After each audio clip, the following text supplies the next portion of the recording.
아침 시간에 이어서 에베소서 6장의 말씀을 통해서 이제 자녀들에게 주시는 하나님의 말씀을 우리가 한번 생각을 해보도록 하겠습니다. 여기서 말씀하는 이 자녀들이라는 이 단어는 테크나라고 하는 단어를 쓰고 있는데, 나이가 어린 자녀 그리고 장성한 어른들, 이런 그 자녀들 모두를 다 포함하는 부모를 둔 그러한 그 자녀의 그 입장에 있는 모든 사람들을 포함하는 단어입니다. 이 자녀들에게 주 안에서 너희 부모들에게 순종하라, 이것이 옳다라고 말씀을 합니다.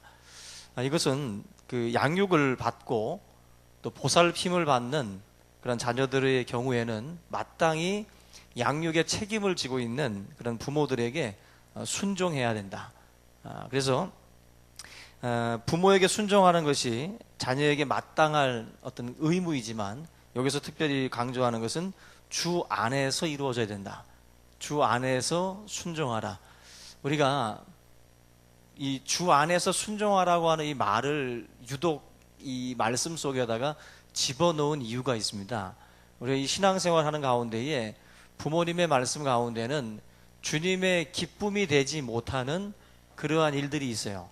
이런 경우에 우리가 어떠한 그런 또 선택을 해야 될 것인지 고민을 하게 되는데, 부모에게 순종을 하되 우리가 항상 주님 안에서 순종하는 그러한 것이 먼저 우선순위예요.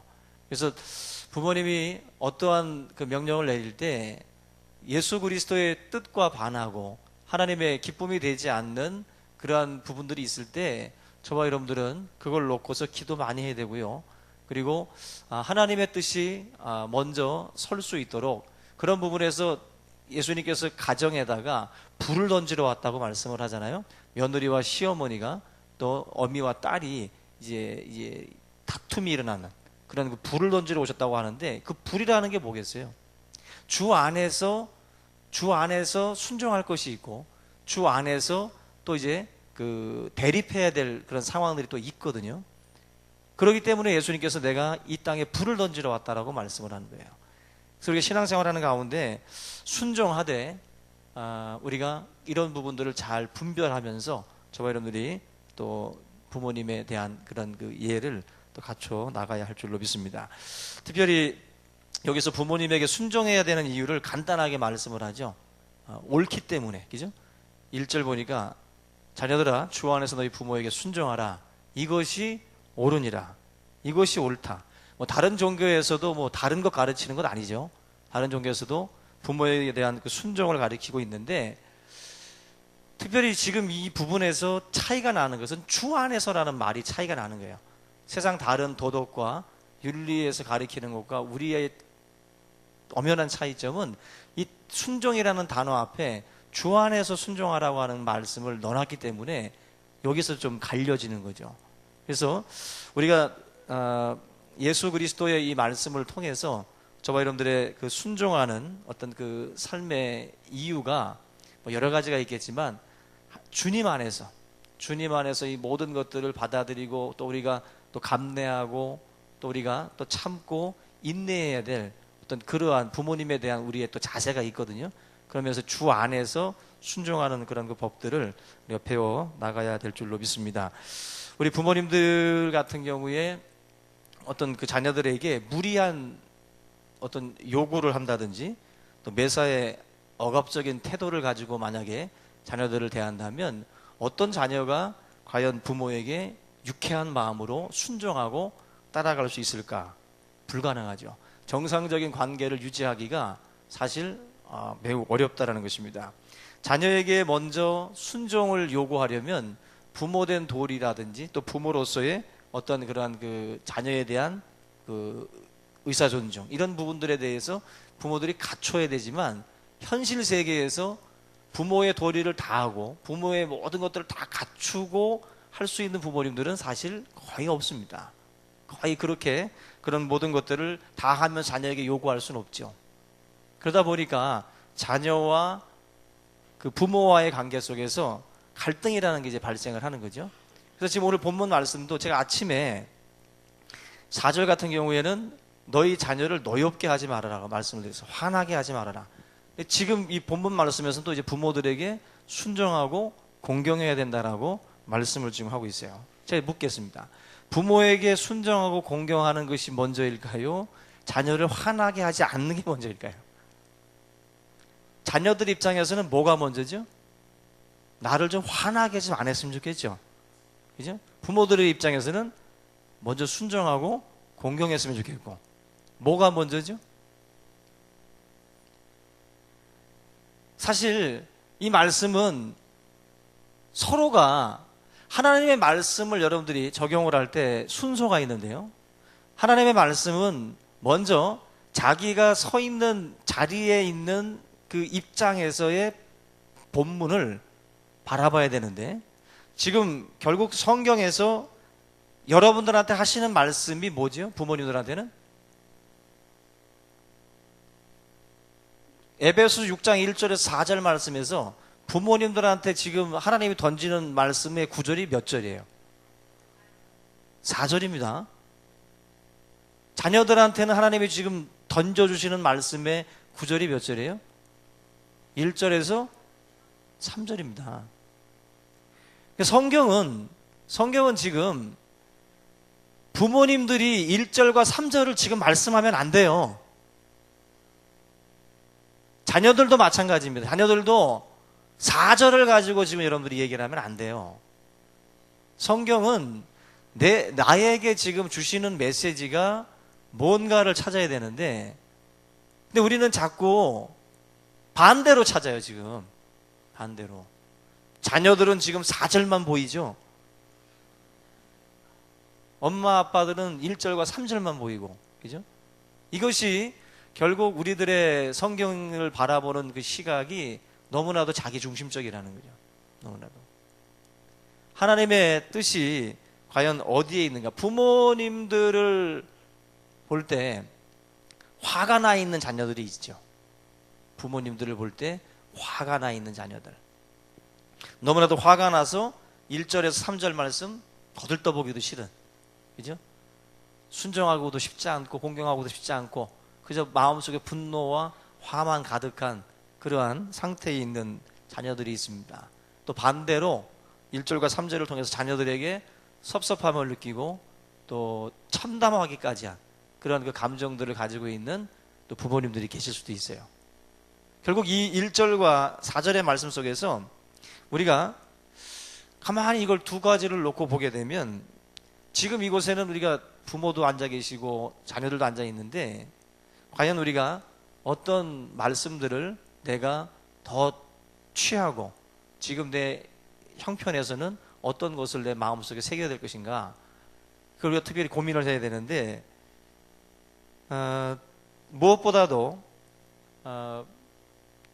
오늘 이 본문을 통해서는 저는 그래도 부모님들이 먼저 움직이기 전에 자녀들이 먼저 움직이기를 주의 이름으로 축원합니다. 왜냐하면 1절과 3절의 말씀은 우리가 흔히들 말하는 약속이 있는 첫 계명입니다. 한마디로 이 계명은 자녀들이 따라서 할 때에 하나님께서 약속을 주셨다는 거죠. 이 땅에서 잘되고 장수하리라.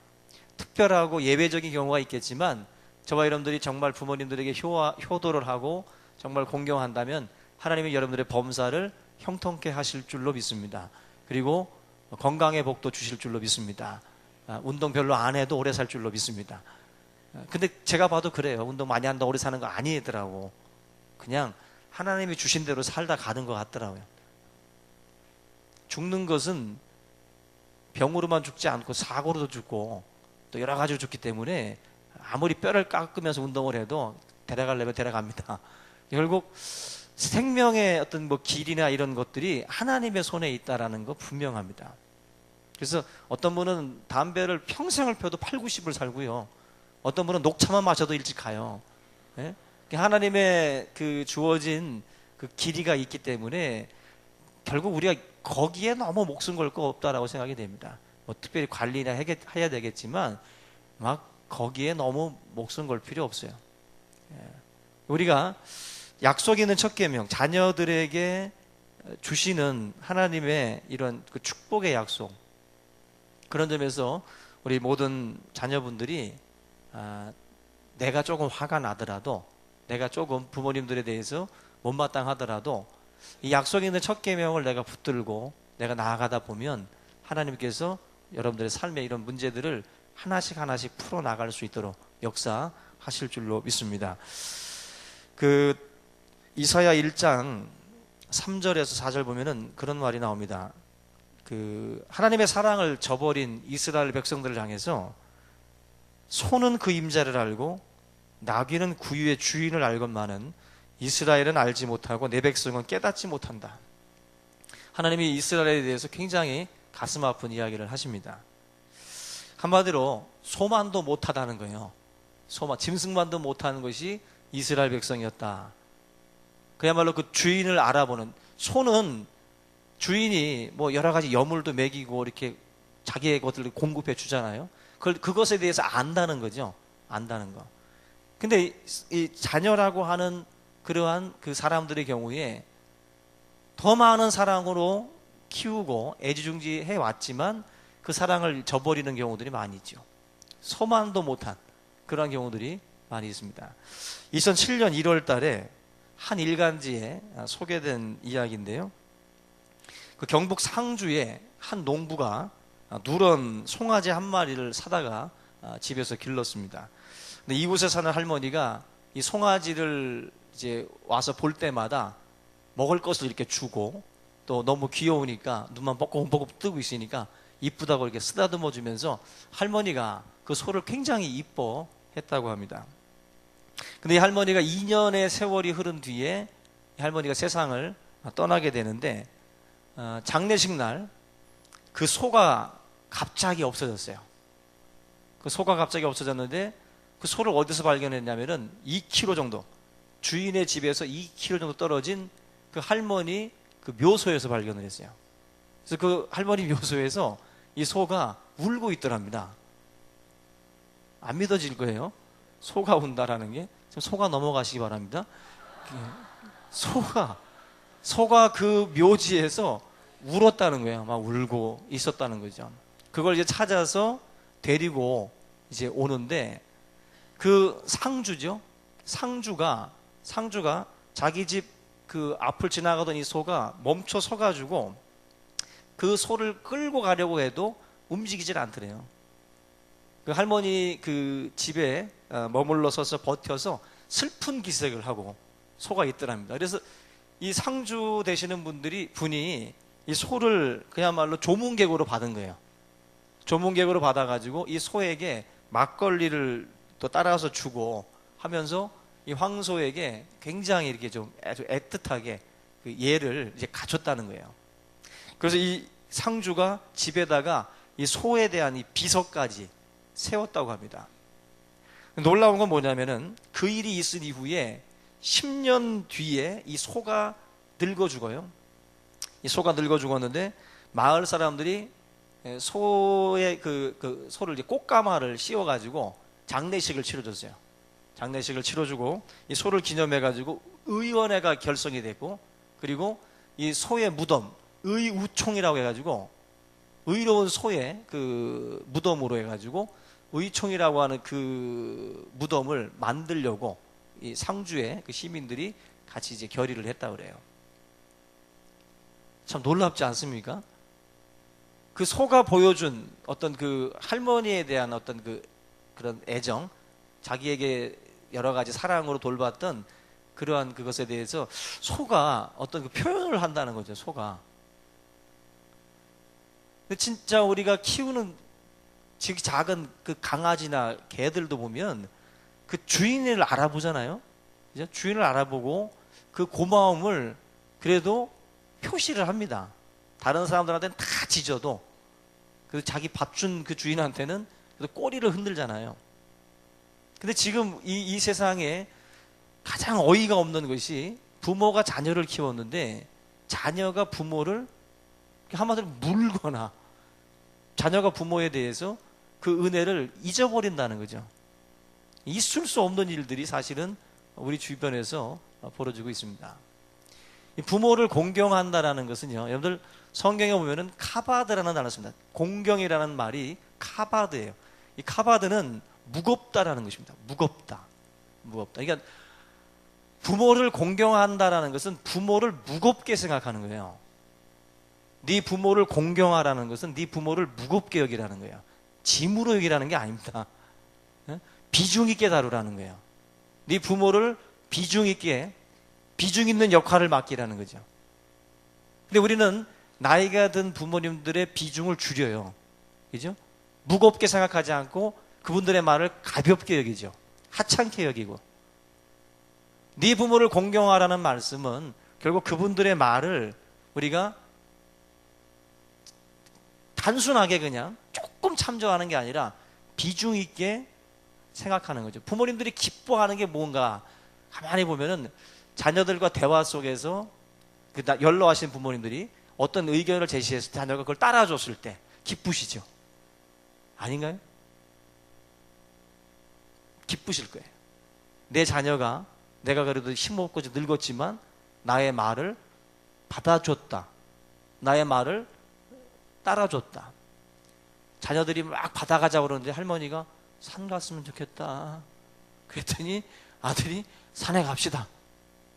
그러면은 할머니가 마음이 기쁘죠. 손주들한테는 욕먹을지 몰라도 어쨌거나 그래도 비중 있게 부모님의 말 한마디를 따라가 주니까 네 부모를 공경하라는 말씀은 그거죠. 우리 교회 안에서도 어르신들을 공경하는 게 뭐겠어요? 어르신들이 하는 말씀에 대해서 비중 있게 좀 다뤄주는 거죠. 비중 있게. 화장실 카바 좀 바꿔달라. 여자 화장실. 그럼 바꿔주는 거죠. 좀 더 좋은 거로. 최고로 바꿨습니다. 여자 화장실. 남자 거는 옛날 거 그대로예요. 딱딱하고 그런 겁니다. 그래서 비중 있게 다루시기 바랍니다. 부모 공경하는 건 다른 것 없어요. 무겁게 다루셔야 돼요. 부모님에 대해서 무겁게. 근데 이 부모님과의 그 관계에서 막힌 분들이 많이 있습니다. 막힌 분들이. 그래서 순종하거나 공경하지 못하는 경우가 많은데 저는 그런 얘기를 들었어요. 우리 크리스찬의 삶을 한 단어로 표현하라고 그러면은 X라는 거예요. X. 우리 크리스찬들을 표현할 때 X로 표현한다. X는요, 대각선 두 개가 만나는 겁니다. 대각선 두 개가 만나는데 두 개가 만났을 때 그 가운데 접점이 뭐냐면은 그게 나예요. 나. 바로 우리가 그리스도인이라고 할 때 바로 X로서 표현할 수 있어요. 가운데 있는 접점. 그러니까 위의 길이와 아래의 길이가 똑같은 게 바로 이제 X입니다. 위와 아래가. 그러니까 저와 여러분들이 하나님의 사랑과 은혜를 덧입은 사람들이에요. 하나님의 사랑 그리고 하나님의 은혜를 덧입은 사람이 바로 이 접점에 있는 나예요. 나. 결국 하나님의 사랑과 은혜를 받은 나가 결국 이 접점에서 갈려져 가지고 똑같이 그 사랑과 은혜를 세상 사람들에게 베풀고 나아가는 것이 우리 그리스도인이라는 거예요. 그래서 그리스도라고 하는 이 헬라어 단어의 맨 앞 글자가 헬라어로 키입니다. 키. 영어로는 X예요. 그게 X. 우리 그리스도인들을 X라고 표현을 해요. X. 엑스맨입니다. 우리가. 엑스맨.